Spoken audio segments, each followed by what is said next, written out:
Este tema lo van a volver a ustedes a ver en bioestadística o cuando vayan a escribir un artículo en donde tengan cosas relacionadas y tengan que demostrar que al aplicar un tratamiento fue efectivo o no fue efectivo, y ya ustedes como les dicen. Yo les dije que esto no era tan fácil y que tocaba estudiar. Sí. Lo que viene, como ustedes son tan juiciosos, ¿cierto? Entonces vamos a arrancar con un tema nuevo que es métodos de análisis gravimétrico. Ya nosotros vimos uno en el laboratorio, ¿cierto? Que es el de determinación de calcio de la leche.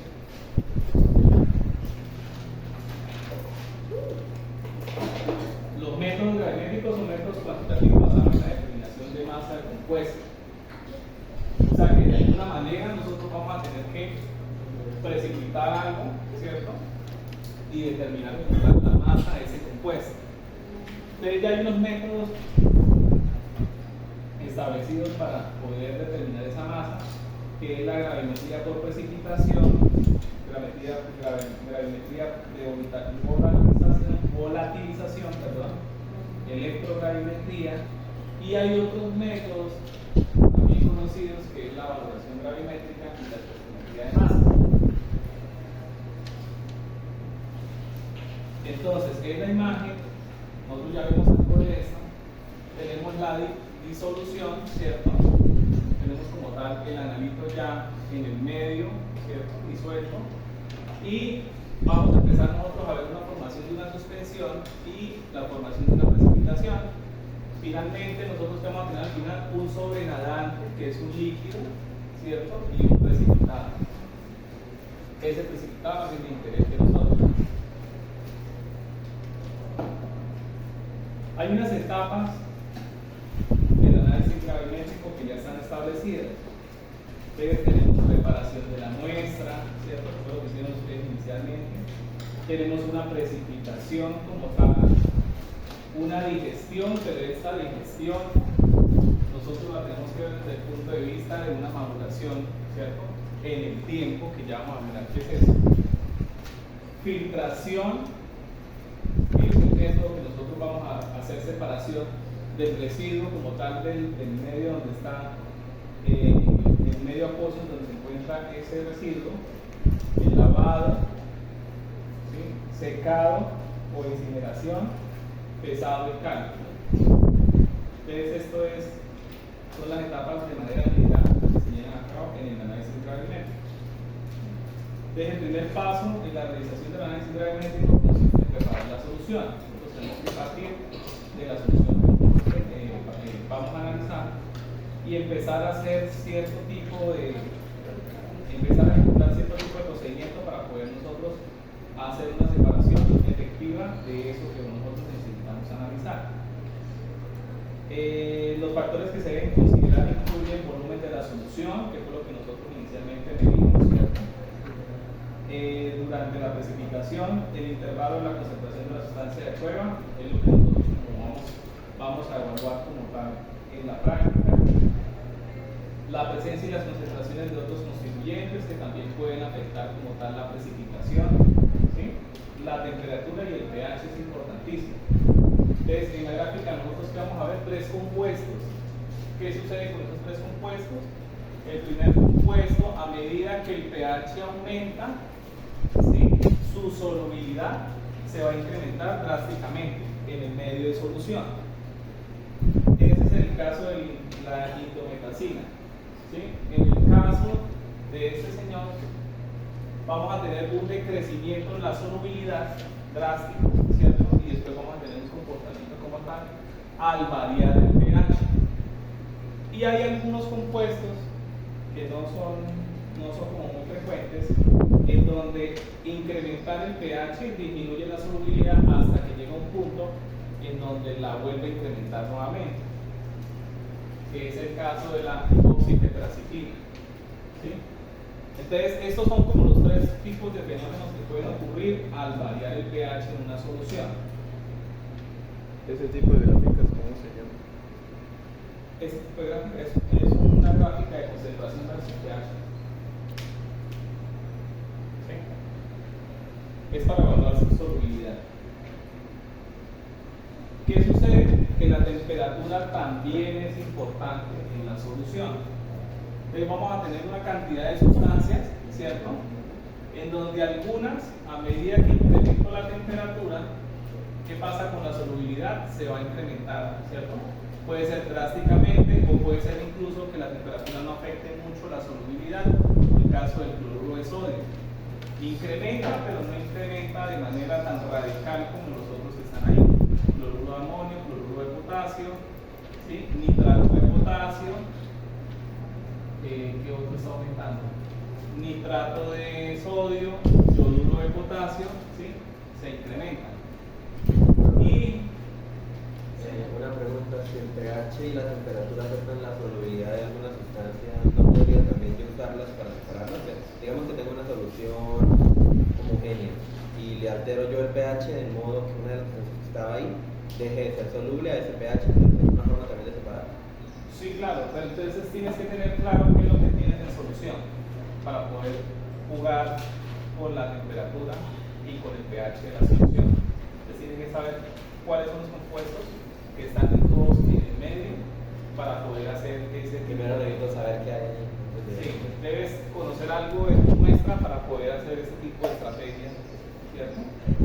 Que finalmente es para separar los compuestos que pueden llegar a ser, pueden presentar que a medida que aumenta la temperatura pueden llegar a ser insolubles o simplemente incrementar la temperatura para que se solubilice mucho más fácil. Una cosa es si ustedes tienen en un medio ya un soluto disuelto, o sea, una sal disuelta, y quieren empezar a disolver otra en ella. El comportamiento no va a ser el mismo que si estuviera simplemente en un medio donde solamente tengo agua, ¿cierto? Entonces, si yo voy a disolver un sólido, una sal, en un medio donde ya tengo varios componentes, ¿sí? Ahí va a empezar a haber un efecto en la solución de competencia de solubilidad, ¿sí? Porque yo ya puedo tener una solución bastante saturada, en donde la solución que va a ingresar puede ser que se me dificulte o simplemente no se me va a disolver más porque ya el medio está saturado, ¿sí?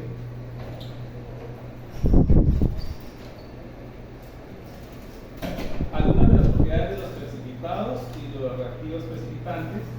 Tenemos que el agente gravimétrico precipitante debe reaccionar de manera específica o por lo menos selectivamente.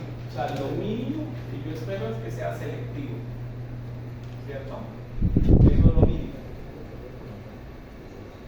El reactivo precipitante ideal debe reaccionar con el analítico para formar un producto que sea fácil de filtrar y adecuado para eliminar contaminantes. Eso es importantísimo porque si nosotros vamos a obtener una pasta que no vamos a poder filtrar, se nos va a dificultar bastante el análisis de eso de interés, ¿cierto? Del análisis de interés. Que cuente con una suficiente baja solubilidad para evitar pérdida del analítico durante la filtración y lavado. También es importante, ¿sí? Si tenemos una baja solubilidad, nos va a favorecer como tal la formación, ¿cierto?, del residuo para poder nosotros fácilmente filtrar y lavar. No deba reaccionar con componentes de la atmósfera. También es importante.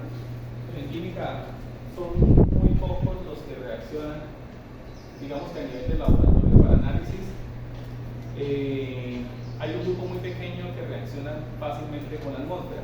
En estos casos se debe simplemente trabajar en un medio inerte, ¿cierto? Una cámara donde yo tenga simplemente nitrógeno y pueda hacer la manipulación como tal de la solución. En este caso, ¿qué estamos haciendo? Pues lo más probable es que esté en nitrógeno. O sea, reemplazamos el aire por nitrógeno. Porque lo que puede estar reaccionando con el medio puede ser el oxígeno. No, porque para que se haga a cabo una oxidación de un alcohol hay unas condiciones específicas, no simplemente con el oxígeno del aire. Pero vamos a mirar que algunas sustancias con el tiempo, ¿cierto?, van a empezar a presentar algún tipo de oxidación por el oxígeno que está en el ambiente. Pero eso ya es a largo plazo, mediano plazo. sea de composición química conocida después de ser secado si es necesario calcinado. También es importante porque si yo voy a precipitar algo y no tengo ni idea de qué es lo que estoy precipitando, pues no voy a poder hacer los cálculos cuantitativos. O lo mismo, si yo voy a precipitar algo y tengo una mezcla de muchas cosas, también se me va a dificultar bastante poder cuantificar eso que estoy precipitando.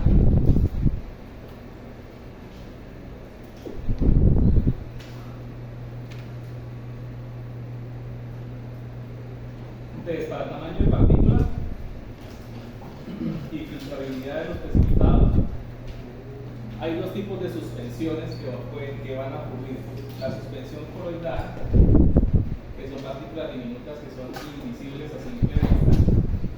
Estas partículas coloidales no muestran una tendencia a sedimentarse en disolución y son difíciles de filtrar. Estas son las que nosotros no queremos que se formen, las coloidales, porque si tenemos nosotros en suspensión partículas coloidales, son de un tamaño de partícula muy pequeño y van a tapar fácilmente el filtrado. ¿Sí? En algunos casos, algunos tuvieron formación de este tipo de suspensiones coloidales, en donde ustedes miraban la solución y ustedes no veían un precipitado como tal. En otros casos, las personas las que hacían la precipitación del oxalato de calcio, sí alcanzaban a ver como tal un residuo blanco en la solución. Las partículas de suspensión cristalina, ¿cierto?, son de orden de décimas de centímetro mayores, tienden a sedimentarse espontáneamente y son fáciles de filtrar. Estas son las que realmente nosotros queremos conseguir en el laboratorio. ¿Sí? El tamaño de partícula de un precipitado es afectado por la solubilidad del precipitado, la temperatura, las concentraciones de los reactivos y la velocidad a la cual estos son mezclados. Ya vamos a mirar un poquito más esto. Tenemos un término que se llama sobresaturación relativa, ¿cierto? Este término de sobresaturación relativa fue descubierto por el señor von Weizmann, que dice que el tamaño de partícula de los precipitados es inversamente proporcional a la sobresaturación relativa. Entonces vamos a tener que nosotros vamos a ver como tal una sobresaturación relativa dependiendo de la concentración del soluto, que es Q es la solución del soluto, concentración del soluto, y S es la solubilidad del precipitado en equilibrio. ¿Okay? En equilibrio, ¿por qué? Porque nosotros vamos a empezar, como se va a empezar a formar cierto el residuo sólido como tal, pues cuando empieza a haber formación de ese residuo sólido, en ese momento vamos a tener la solución en equilibrio. Y se rompe el equilibrio cuando empieza a precipitar el residuo en la solución. Entonces, alta sobresaturación relativa, muchos pequeños cristales, baja sobresaturación relativa, pocos cristales más grandes.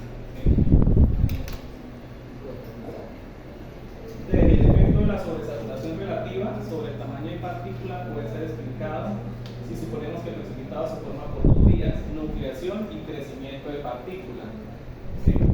Vamos a tener dos vías de formación de como tal del residuo que se va a precipitar o que se va a formar, ¿cierto? ¿De qué va a depender el tamaño de partícula? Del mecanismo que predomine. ¿Sí? De eso va a depender. Entonces, la nucleación es un proceso en el cual el número mínimo de átomos o moléculas o iones se unen para formar un sólido estable. Esa es la nucleación. Creo que podría volver un poquito a lo de sobresaturación relativa. Bien. Señor. Podría volver un poquito a lo de la sobresaturación relativa.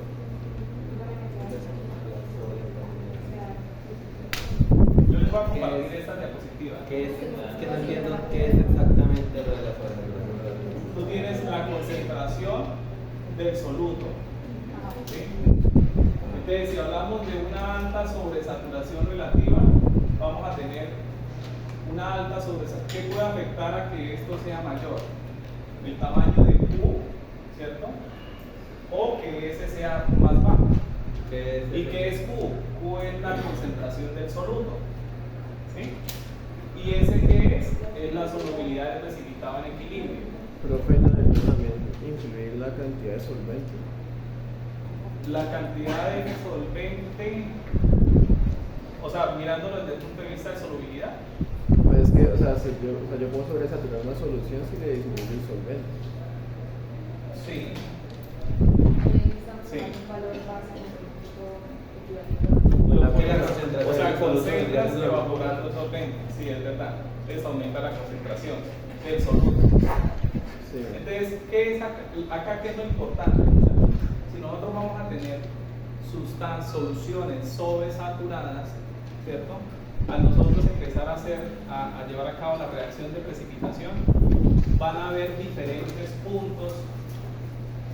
Ya le puedo mostrar, ¿no? Entonces, van a haber diferentes puntos de la solución en donde se va a formar rápidamente la nucleación, ¿sí? En diferentes puntos porque está concentrado.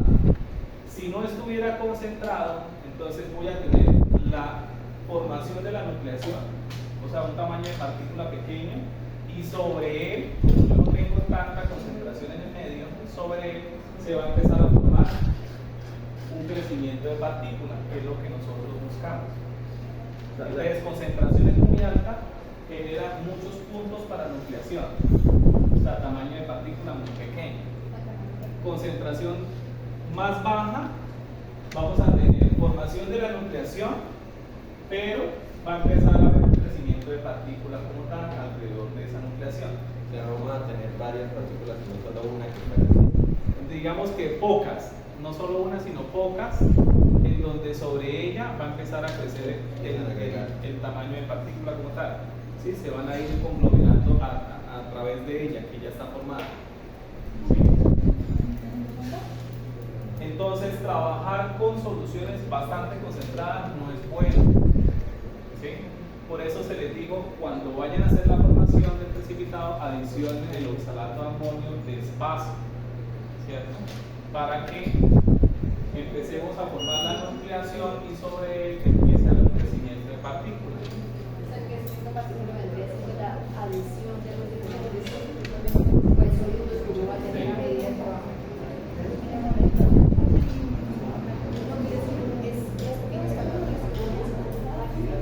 Entonces, si esto baja, si la sobresaturación baja, pues yo voy a tener en el medio que una concentración de soluto más baja. O sea, algo de acá del numerador tiene que bajar, ¿cierto?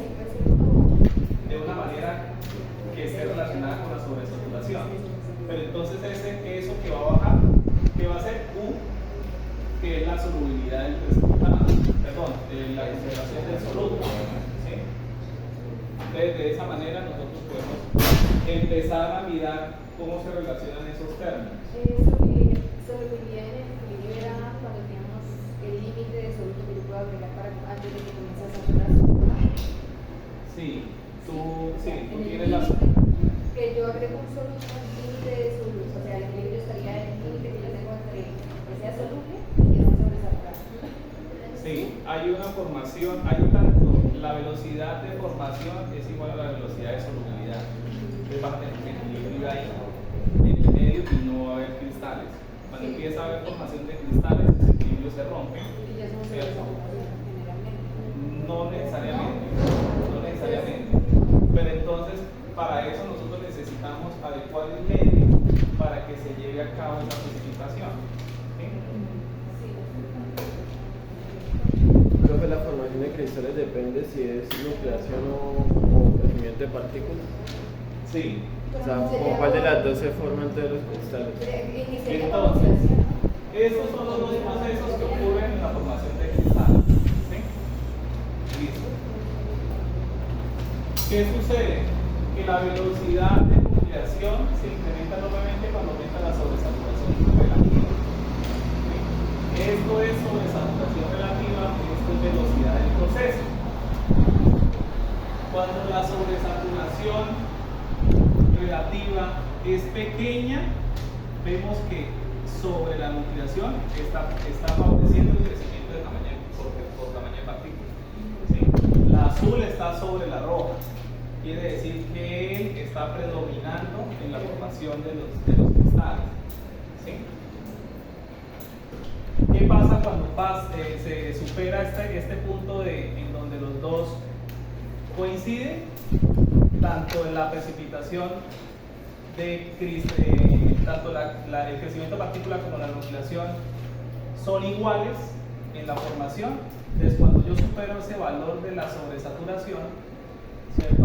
Entonces voy a empezar a tener que la nucleación es predominante sobre el crecimiento de la partícula. ¿Sí? Entonces, acá es un problema. Nosotros necesitamos que la formación siempre se lleve a cabo en este proceso, que predomine como tal el crecimiento de tamaño de partículas sobre la nucleación. Ambos están ocurriendo al tiempo, solamente que alguno de los dos es predominante. ¿De qué va a depender? De esto, ¿cierto?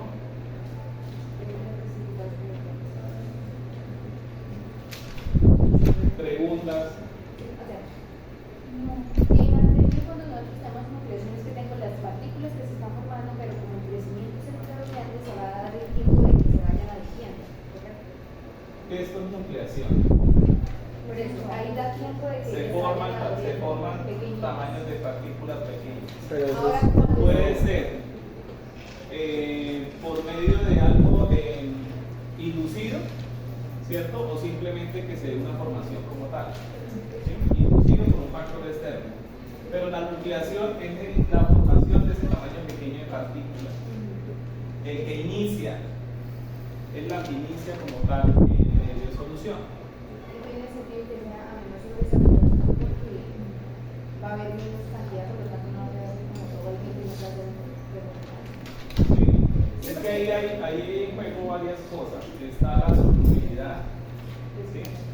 Está en juego la concentración tanto del soluto como el agente precipitante como tal, ¿sí?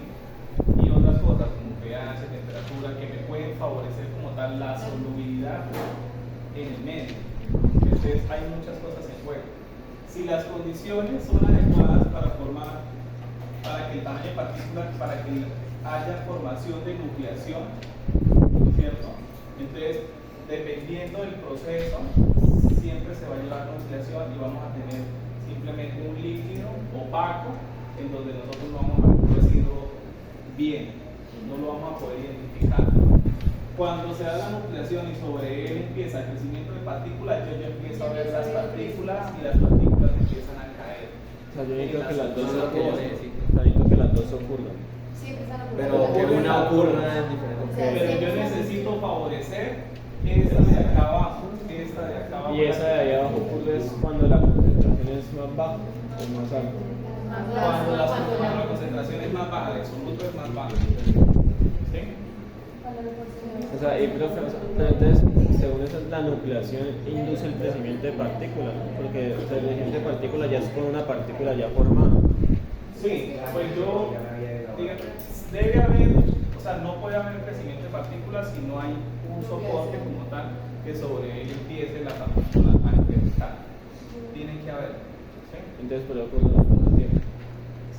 Entonces, ¿cuál es la diferencia? Que este señor empieza a crecer. En la nucleación simplemente se forman y ya. Y se forma otro en la solución y otro y otro y otro independientes. Y eso forma coloides. Entonces, O sea, si predomina la nucleación, podría formar coloides. si predomina la nucleación, vamos a tener precipitados coloidales. Si predomina el crecimiento de partículas, precipitados cristalinos.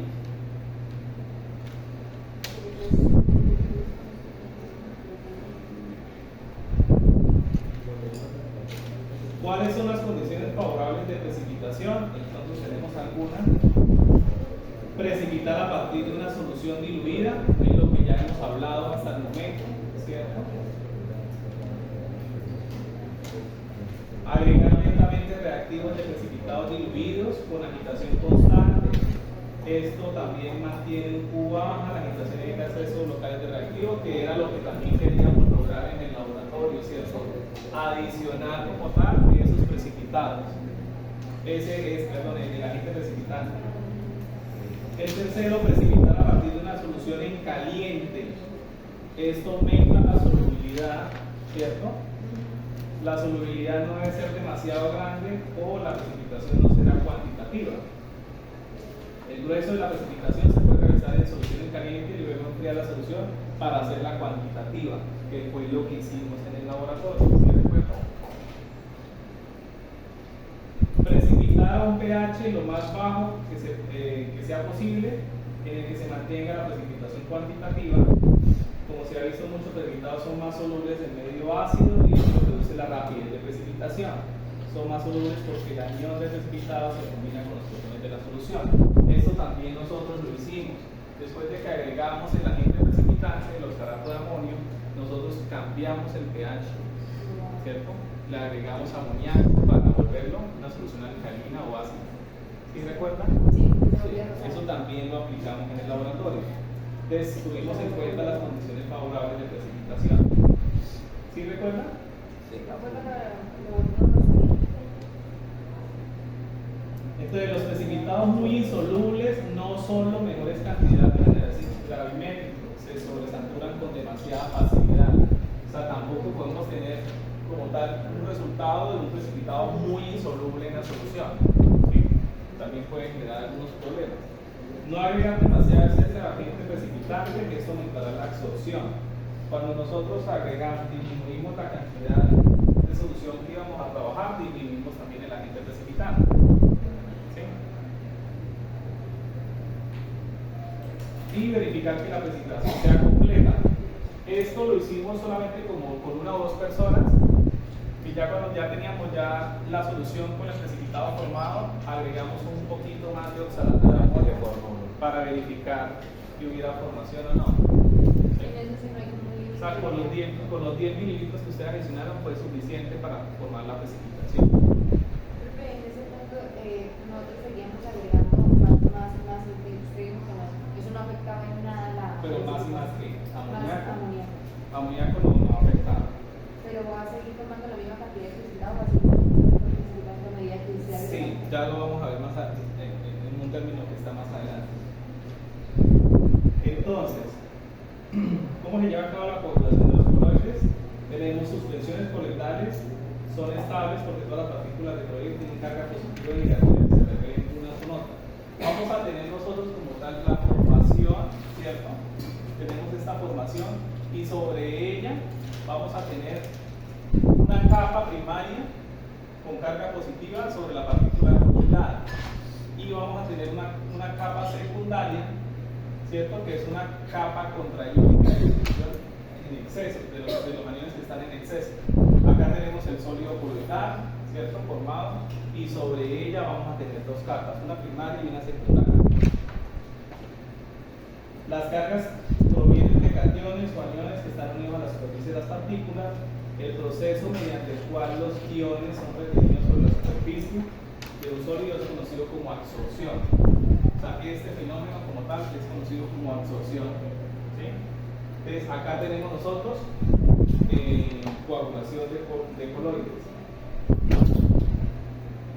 La peptización de coloides es lo contrario. ¿Sí? Yo tengo ya formadas esas dos capas como tal, estables, ¿cierto? Que me van a precipitar como tal la partícula. Pero cuando yo tengo peptización, es el proceso en el cual un coloide coagulado regresa a su estado dispersado original. Tengo ya el precipitado, ¿cierto? Y cuando me ocurre la peptización, simplemente pierdo mi precipitado y empiezo a ver una solución opaca, ¿cierto? Dispersa. ¿Sí? Entonces, esto no es lo que nosotros queremos que suceda en el laboratorio. Bueno, dependiendo de lo que vayamos a hacer, pero normalmente no es lo más ideal. Cuando un coloide coagulado es lavado, algunos de los electrolitos responsables de su coagulación se liberan del líquido interno en contacto con las partículas sólidas, que ya hablamos. también ocurre otro efecto que se llama coprecipitación.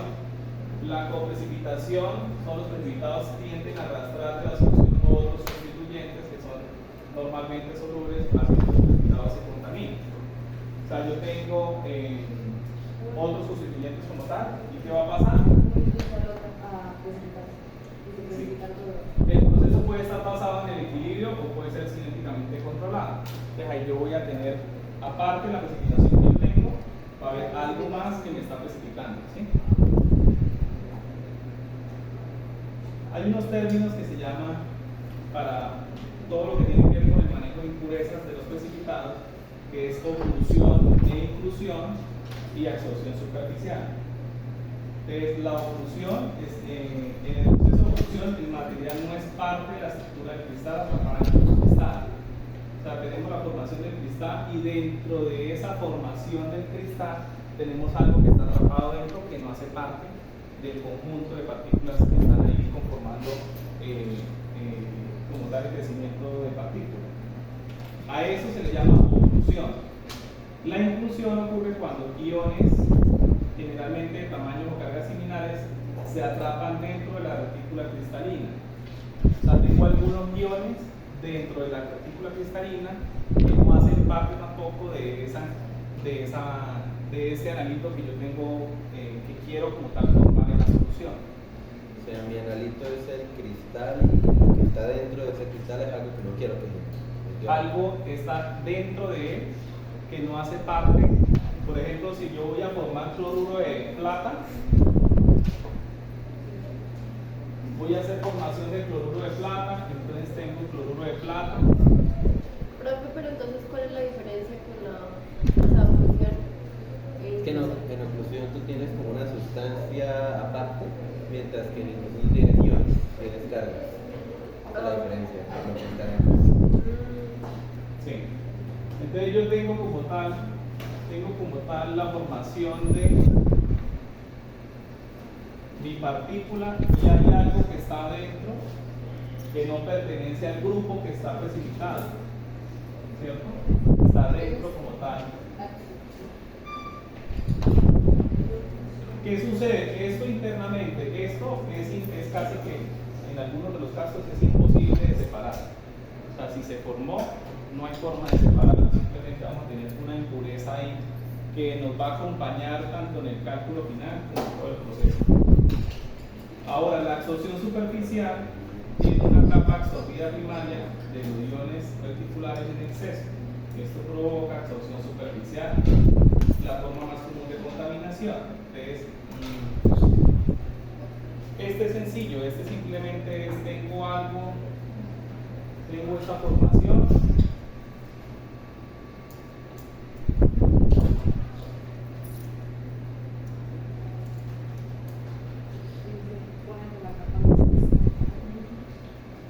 Y tengo en mi capa más externa algo que está siendo Pero esa entonces sería mucho más sencilla de absorbido, ¿cierto? Algo que está ahí afuera que me está haciendo parte de la partícula que está en crecimiento o que ya está formada en el precipitado. Esto sí es mucho más sencillo de eliminar. Es una de las técnicas correctas, que es la digestión o maduración de Oswald.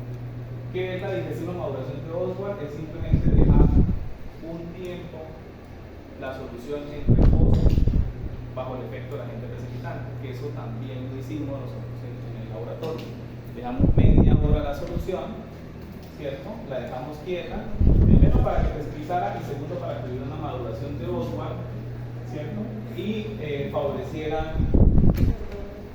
pudiera disminuir la absorción superficial y favoreciera también como tal el crecimiento de partículas y su precipitación. Profe, la absorción pueden ser, ¿qué tipo de sustancias? ¿Iones también?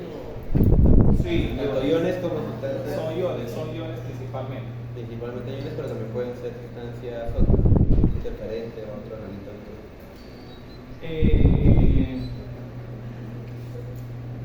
O sea, otro tipo de sal ya formada como tal que esté haciendo parte. ¿Alguna otra sustancia que esté pegando que no sea iónica, que no tenga carga? Simplemente se pegó. No, en este caso sí tiene que ser algo que esté, Algo con carga. algo con carga que se esté pegando ahí al sólido. sustancia como tal no va a estar adherida simplemente a la superficie de la partícula, va a estar disuelta como tal en el medio. ¿Sí? Entonces, para que esté adherida a él, tiene que haber alguna carga, algo electrostático que lo atraiga y se pegue a la superficie como tal del precipitado.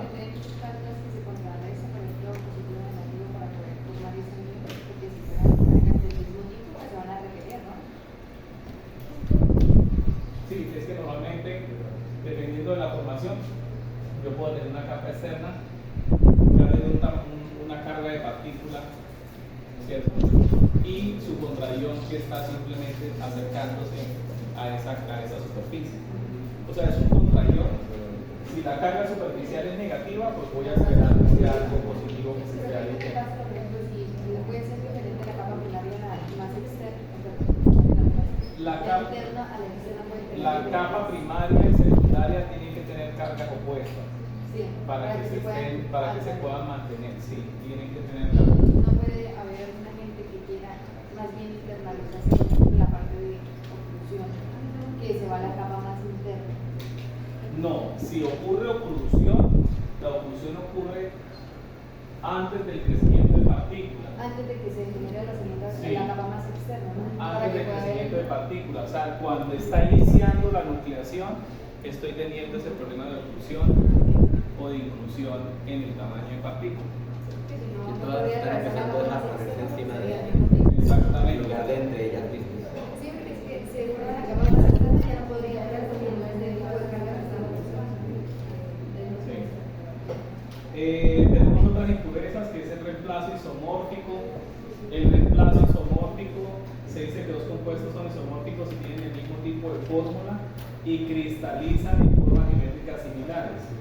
Cuando sus dimensiones regulares son aproximadamente iguales, un ion puede reemplazar a otro en el cristal, dando como resultado un cristal mixto. O sea, eso es cuando, por ejemplo, yo voy a hacer precipitación de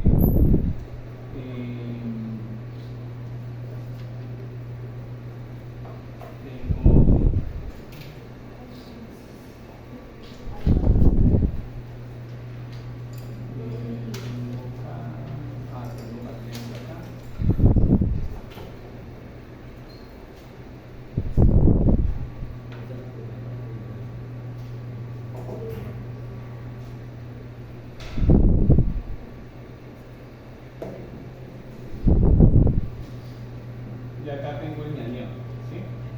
Esto es lo que yo espero formar. Pero ¿qué pasa en el reemplazo isomórfico? Entonces, ¿qué pasa? Que este señor es reemplazado por un potasio, ¿cierto? Y acá tengo mi anión. Entonces, se me va a formar también esto, obviamente en menor proporción, pero tengo formación de estos cristales también. O sea, de mi interés es esto. Pero el reemplazo isomórfico que dice que hay un reemplazo en uno de ellos, ¿cierto? Con carga similar que me está ocupando como tal un espacio ahí en el ion que se está, en la sal que se está formando, ¿sí? Y el son muy precipitado parecidos de los dos en la cristales. misma conformación, ¿no? Porque Sí. dice que tienen El una potasio y el amoníaco tienen Pero- similar, cuando uno ve direccionalmente son casi la misma conformación. tienen Los dos. similar carga y presión. Y los dos cristales que forman son muy parecidos, o sea, es del mismo color. Sí, o sea, no hay forma de digamos que no es que se vaya a formar una mezcla como tal de estos dos, este va a estar en mayor proporción, pero en las partículas que se están formando hay algo de esto que se está formando también, ¿sí? Que es impureza. Y la posprecipitación, ¿cierto? Cuando se deja el precipitado que está en contacto con el micrón madre, una segunda sustancia formará lentamente un precipitado con el agente precipitante.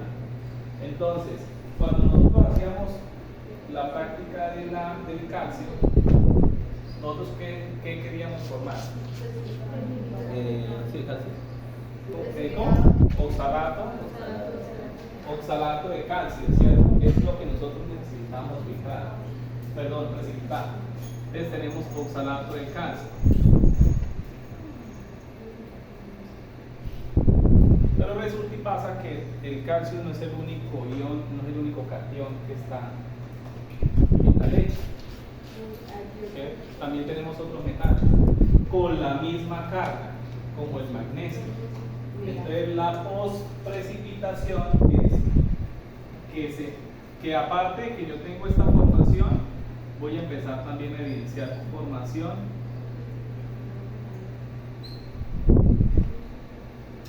también de ese señor. Eso es post-precipitación. Obviamente la concentración del calcio en la leche es mucho más alta que la concentración del magnesio. ¿Sí? Pero entonces a eso hace referencia la post-precipitación. La diferencia sería el tiempo en el que se desarrolla cada uno, porque la clase isomórfico sería simultáneamente en la formación de La velocidad de reacción, este se forma mucho más rápido. y luego Obviamente tengo una posteriormente pasaría al otro. concentración más alta, y después de que haya formación de esto, si tengo un exceso de oxalato, empieza a haber precipitación del oxalato de magnesio. En cambio, esto sería como simultáneamente que están sucediendo los dos al tiempo. Sí, estos son simultáneos. Entonces, secado e incineración del precipitado. Nosotros, ¿qué obtuvimos cuando hicimos esto? Obtuvimos oxalato de calcio, que fue lo que filtramos, ¿cierto? Entonces, ¿qué sucede? Que nosotros necesitamos como tal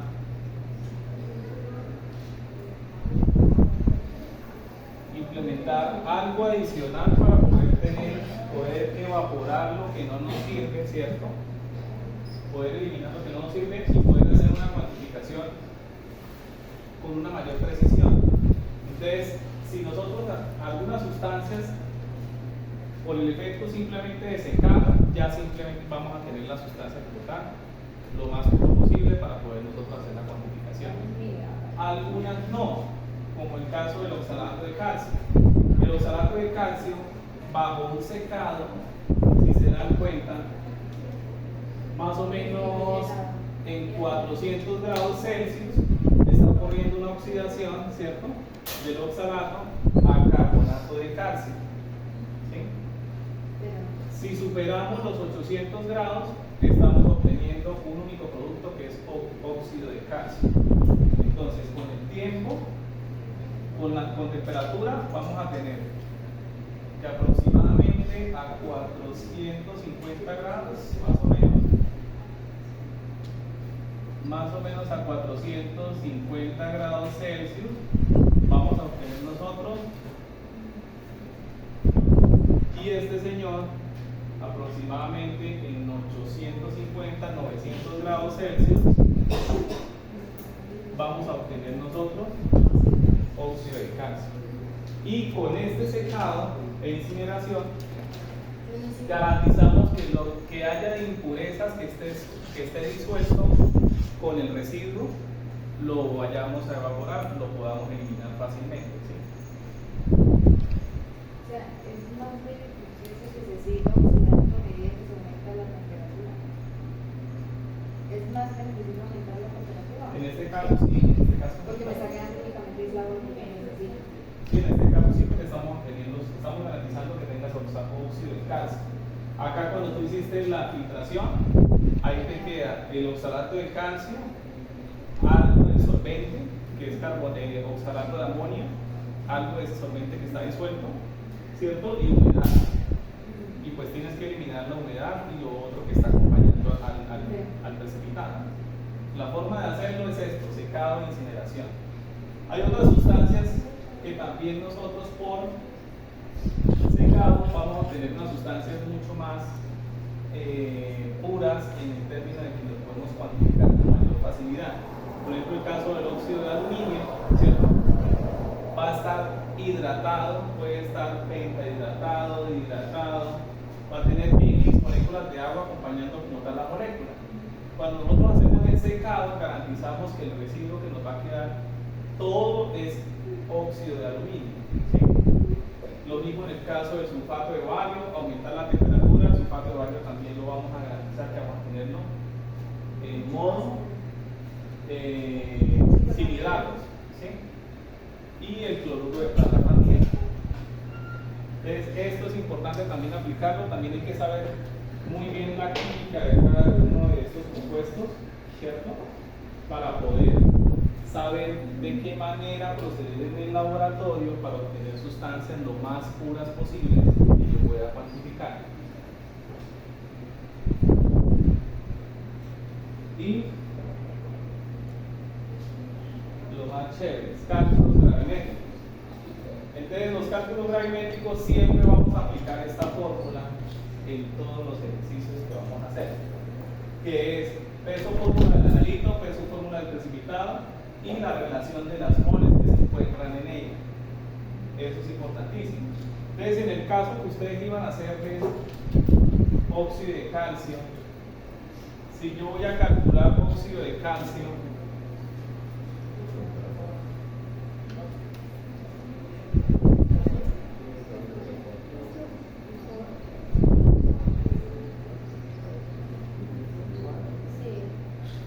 entonces, para saber la cantidad de calcio, vamos a calcular el calcio.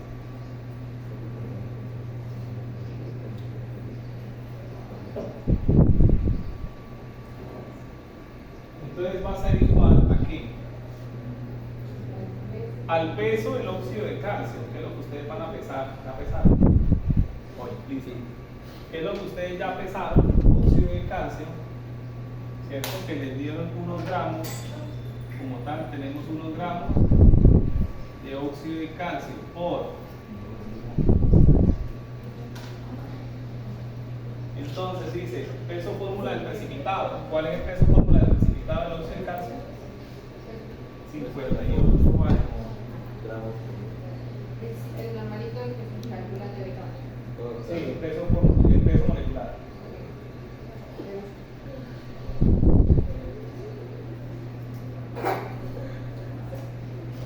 Me dice que óxido 56 coma 0774.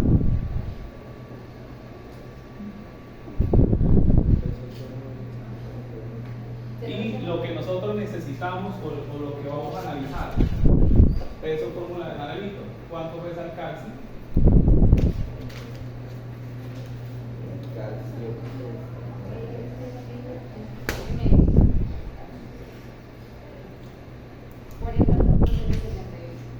El calcio.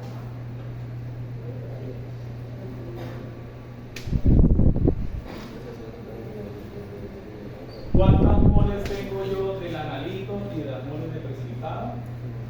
¿Cuál es la relación entre las moles? Creo que era No sé.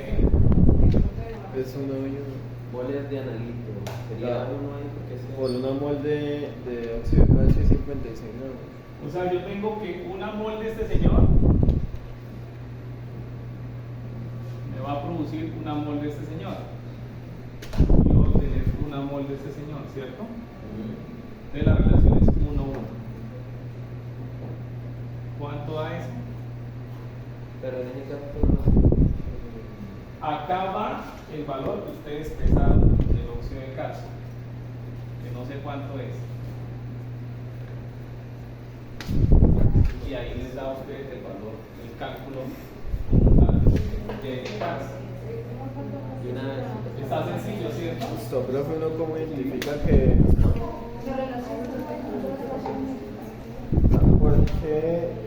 por qué van donde van cada una de las dos sustancias? O sea, ¿por qué mi analito es el calcio y por qué el precipitado es el depende de lo que yo obtengo después de todo el proceso de separación? Y mi analito es a lo que yo quería determinar al inicio. Sí, lo que tú quieres determinar.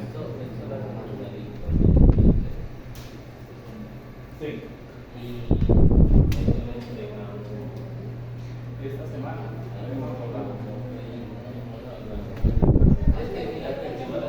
¿Todos están de acuerdo de entregar el informe la próxima semana? El tercer El primero y el segundo de esta semana. Para el salón de Ya hablé con ella y me dijo que no hay. Que no hay. pero yo puedo hablar con Y esta semana. Esta semana. No, esta Musashi ya me confirmó que la otra semana no está. Pero esta Y sí. esta semana no sé. Ah, ok. Pertenece al salón esta semana. Dale, yo voy a ver eso con la muchacha. Miércoles y jueves. Sí, de 8 No solamente el jueves. de 8 a 12, sí. Sí. Yo voy a ver eso. Entonces, chicos, si esta semana confirmo salón, entonces esta semana no tenemos laboratorio y no tenemos clase. Esta es la teoría de este tema. De aquí en adelante son puros cáncer. ¿Listo? Entonces, como ustedes tienen claro todo lo que es equilibrio químico, estequiometría, preparación de soluciones, tienen súper claro todo eso, entonces de aquí en adelante vamos a trabajar. ¿Profe va al taller de este tema? No sé, ¿ustedes tienen taller de este tema? O sea, los talleres no son obligatorios, pero ustedes.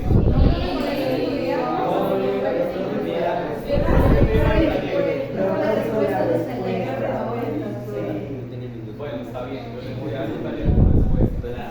Para saber cómo se hace, porque yo la descargué y yo por ayer Listo, yo les dejo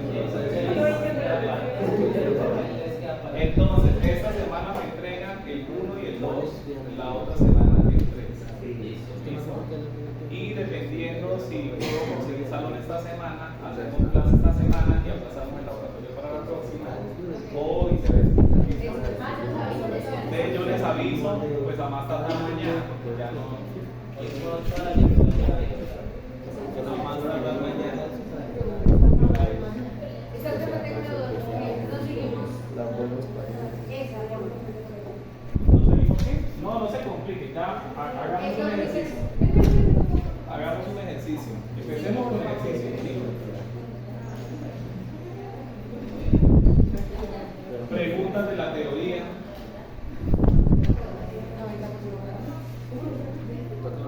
Es complicado entenderlo ahorita. Sí, en el caso sí es. Toca leer un Un poquito más. Pero digamos que como ya trabajamos algo en el laboratorio, tenemos un poquito más claro lo que nos quieren decir acá en la parte de la teoría. ¿Sí? Porque habla de la muerte.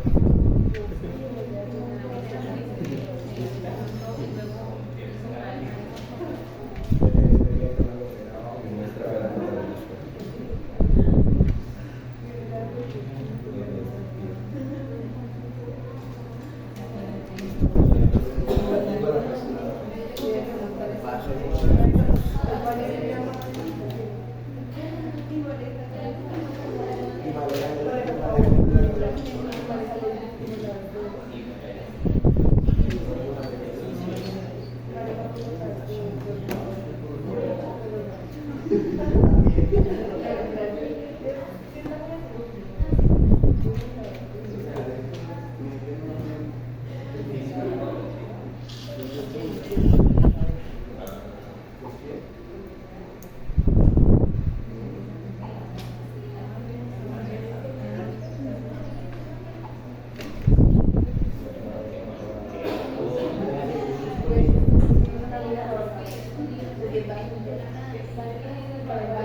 Hagamos este primer ejercicio.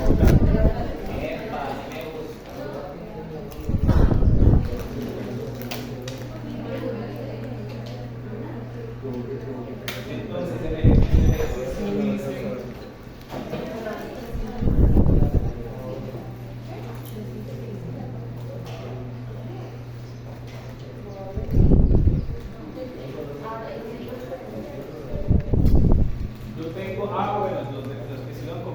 semestre tienen un taller de preparación de soluciones. Yo tengo un taller de preparación de soluciones, lo voy a colocar en la carpeta. El que lo quiera hacer, lo puede hacer, si hay dudas. Pero eso es de primer semestre, ¿no? O sea, se supone que ustedes ya deben saber y son capaces de desarrollar esos ejercicios. Si tienen dudas, entonces una muestra de 523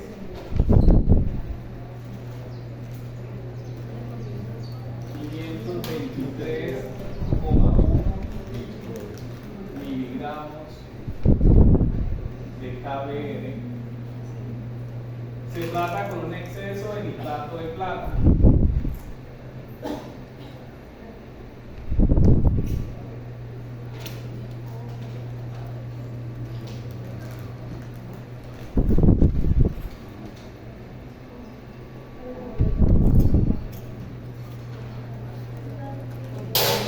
Y se obtienen 814,5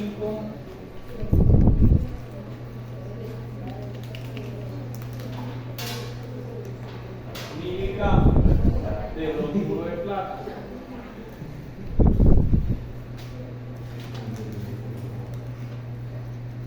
¿Cuál es la pureza de bromuro de potasio?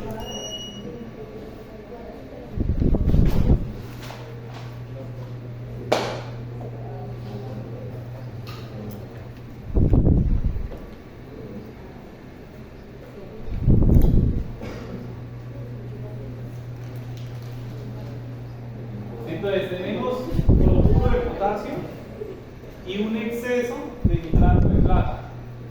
Y se formó bromuro de plata. ¿Cierto? ¿Cuánto se formó? 814. Y preguntan la pureza. Entonces, ¿cómo arrancamos el ejercicio?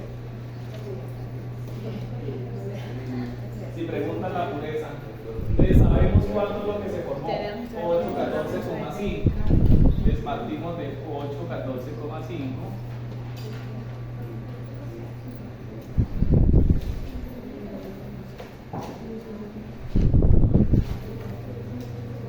Están preguntando la pureza. Entonces, tengo que partir de lo que sé que se me formó. Esto es lo que se me formó. Y voy a calcular cuánto inicialmente me reaccionó para poder calcular la pureza. ¿Estamos de acuerdo? Entonces, bromuro de plata, relación, factor gravimétrico. Factor gravimétrico, ¿cuánto pesa el bromuro de plata? Alguien que por favor me colabore.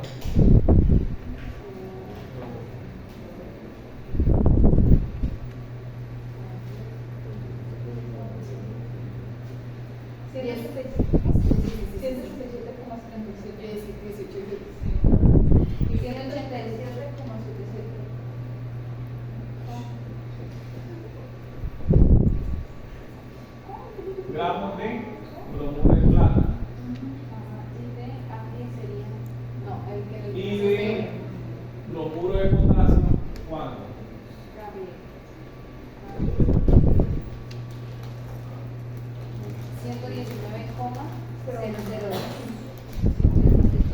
119,002.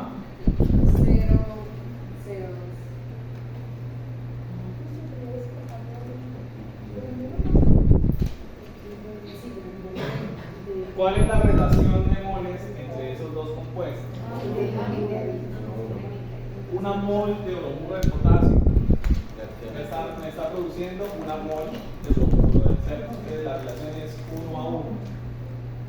Cambia el cálculo si paso estos señores en gramos a miligramos. ¿Cambian algo el cálculo? No, porque La relación es la misma, exacto, entonces no cambiaría nada. Porque alguien me puede decir, pero acá tengo miligramos y está haciendo el cálculo por gramos, pero lo puede hacer, pero la relación se mantiene. Entonces, ¿cuánto me da esto?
523,1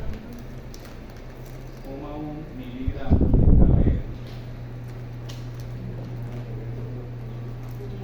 Por por 100. 100.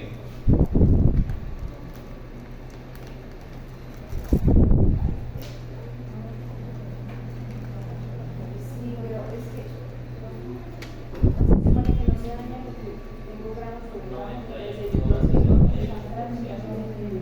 pero me estaría tomando solo la 91,68.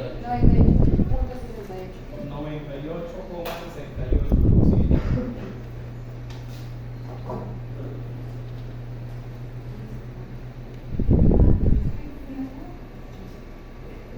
De porcentaje de pureza.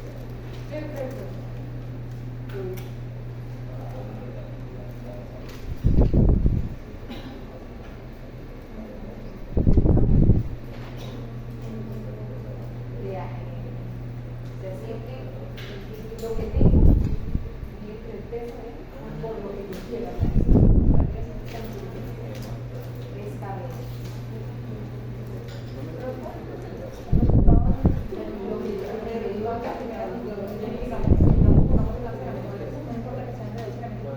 ¿Cómo?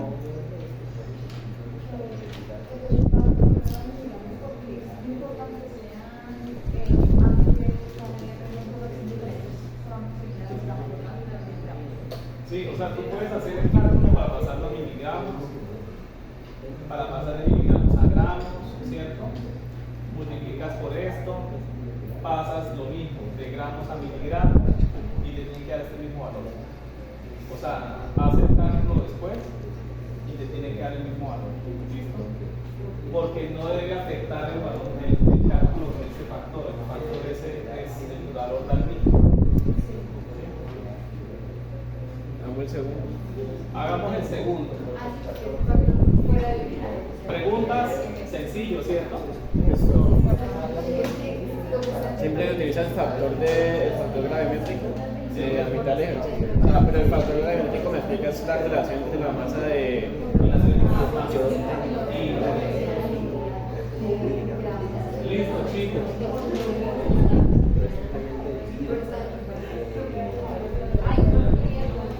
Entonces vámonos para el segundo ejercicio.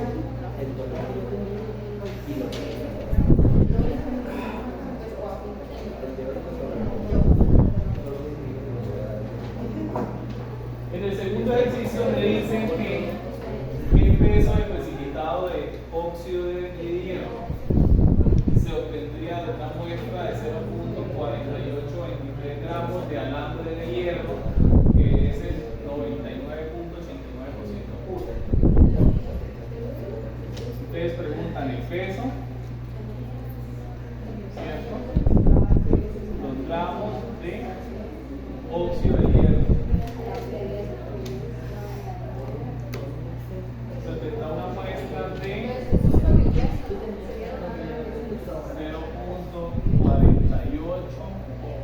0.4823 gramos de un alambre de hierro.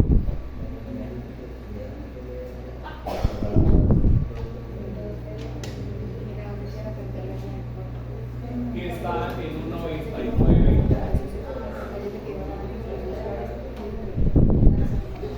99,89%. Chicos, por favor. 99.89% el porcentaje de pureza. Entonces vamos allá en los gramos. Primero que todo, ¿qué tenemos que hacer? Saber cuáles son los gramos de hierro que va a dar reacción. que es puro, el hierro puro, que reacciona y me va a formar el óxido de hierro. ¿Sí? Sí. Listo, entonces partimos. 0.4823 gramos que multiplicado por 99.89% sobre 100%. ¿Por qué sobre eso? Porque Que tenemos necesitamos la relación. Tenemos que devolverlo. Si multiplicamos por 100 para llegar a mantener eso. Entonces, si hacemos esto, vamos a ir a hacia atrás y llegar a la. Necesitamos saber la relación. Sí, pero o sea, por eso múltiple, por eso evidencia. Sí, o sea, le sacas el 99.89% a este. Sí. Que es lo mismo que tener 90. Lo mismo que si tuvieras 99,89 gramos de material de hierro, tengo 100 gramos, ¿cierto? De hierro por impurezas. O sea, de 100 gramos. Pero hay un error sí, o sea, hay un error si yo le saco el 99,89%. Sí, le sacas el porcentaje en la calculadora. Y ya. Y ya. Entonces, eso me da. 0,48. Vamos a hacerlo de una vez. Sigamos los derechos. O se confunden. Sí, se confunden. Pues listo. Entonces, ¿cuánto me da? 48 ¿qué? Cerrado, 0,6. O no, pues 0,48, 1, 7, 6. Dame dos cifras más. 17. 18. 18 porque toca la De hierro puro, ¿cierto? Ahora sí vamos a hallar los gramos de óxido de hierro. Entonces batimos 0.4818 gramos de hierro por factor gravimétrico. Ese sería. Hierro, el peso molecular del hierro, ¿cuánto es?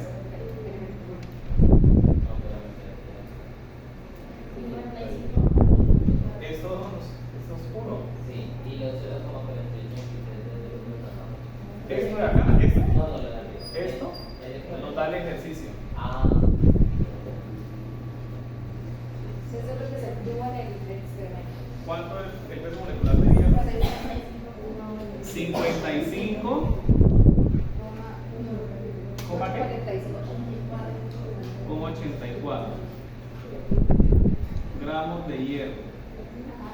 ¿A dónde vamos a llegar? Gramos Óxido de de hierro. hierro. ¿Cuánto? ¿Cuánto pesa el peso molecular de este?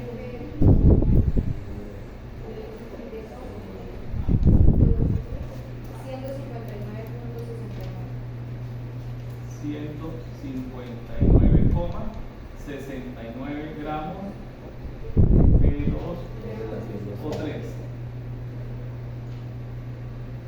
¿Sí? Ahora, las relaciones de moles. 2-1. El 2-1. 2-1. Pero para equilibrar esto, ¿cómo hacemos? Porque es que en el óxido hay 2 de hierro, hay 2 para equilibrar eso. Tiene que ser 2-1. 2 moles de hierro generan. ¿En dónde va el 2 y en dónde va el 1? El 2 va arriba. El 2 va arriba y el 1 va abajo. El 2 va abajo. Ah, sí. 2 moles de hierro. Sí. Y el 1 va arriba. Ah, para visualizar. Ya, ya. ¿Cuánto da esto? Vamos a ver. Estoy sacando aquí una calculadora.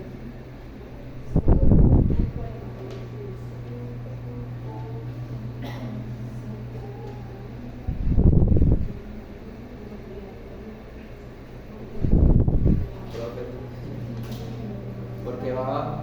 Lo de los moles.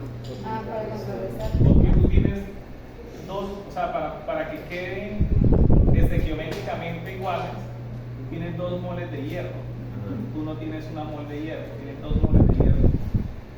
Entonces tienes que multiplicar este peso molecular por 2. Y arriba ya tienes las 2 moles de hierro, o sea, están las 2 moles de hierro. Y te igualar los moles de arriba y abajo. Exactamente. Medio 0.68. Estequiometría. ¿Sí? Estequiometría. Entonces, ¿cuánto da esto? 0.68. 0,88.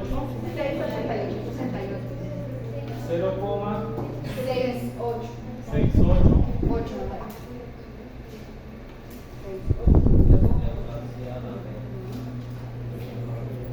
¿De qué? De 2 o 3.